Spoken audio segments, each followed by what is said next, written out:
Le piège a bien fonctionné. Dans le filet de ce chercheur, un spécimen de grimpard bec en coin. Mais ce n'est que le premier. Depuis le lever du jour, Stéphane Garnier et son équipe tentent de capturer un maximum d'oiseaux. Nous sommes dans le nord de la Guyane, dans la forêt équatoriale. D'une richesse écologique inestimable, cet écosystème est en pleine évolution et notamment à cause des activités humaines de la région. Une dizaine d'espèces d'oiseaux différents, vivant dans ces forêts, sont étudiées par les chercheurs. Ils veulent comprendre comment ces animaux réagissent face au bouleversement de leur habitat. Voilà, un merle à col blanc, c'est l'espèce la plus grosse sur laquelle on travaille en Guyane. C'est au camp de base que les oiseaux livrent leurs premières informations. Les chercheurs étudient notamment leur taille, leur forme, la couleur précise de leurs plumes. Un prélèvement sanguin permettra de faire des analyses génétiques et parasitologiques. Tiques, poux et autres parasites externes sont également comptabilisés. Les oiseaux sont prélevés dans plusieurs milliers forestiers différents, soit dans de grands massifs continus, soit dans des parcelles plus ou moins grandes, plus ou moins isolées. Car pour le moment, l'impact de la fragmentation de la forêt locale sur la biodiversité reste mal compris. C'est pas mal ça. Bien. Ouais. Alors la fragmentation des forêts, qu'est-ce que c'est ? C'est le fait d'avoir une entité forestière qui va être découpée en plusieurs morceaux. Ces fragments vont être de plus en plus petits, de plus en plus isolés les uns des autres, et puis de plus en plus nombreux. Cette fragmentation, elle peut être d'origine naturelle, mais elle a aussi assez souvent une origine liée aux activités anthropiques. Par exemple, quand on doit construire une route, on va générer en fait 2 morceaux de forêt à partir d'une seule entité.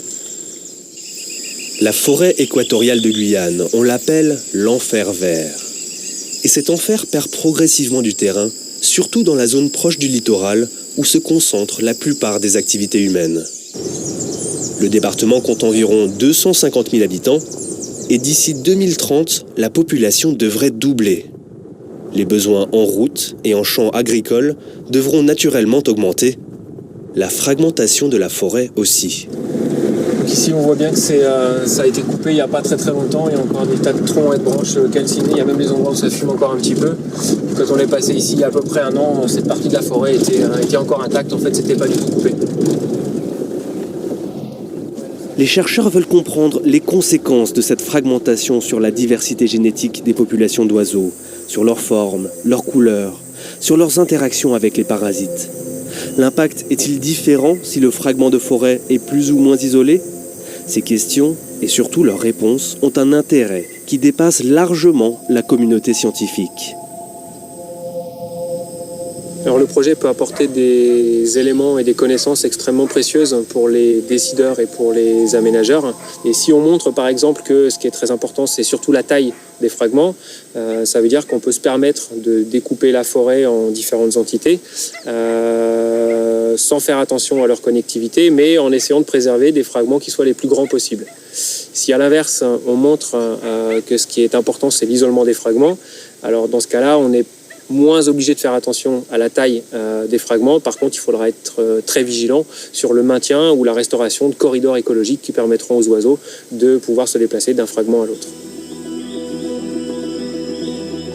Ces études ont été menées sur 4 territoires dans les Caraïbes. Les données récoltées pendant ces campagnes sont encore en cours d'analyse, mais quelques premiers résultats commencent à émerger. Les populations les plus isolées seraient plus sensibles aux assauts des parasites. La fragmentation de la forêt aurait également comme impact d'appauvrir la diversité génétique des populations d'oiseaux. Des mesures seront donc nécessaires pour mieux préserver ces forêts du littoral qui ont toujours été moins protégées que la grande forêt à l'intérieur des terres.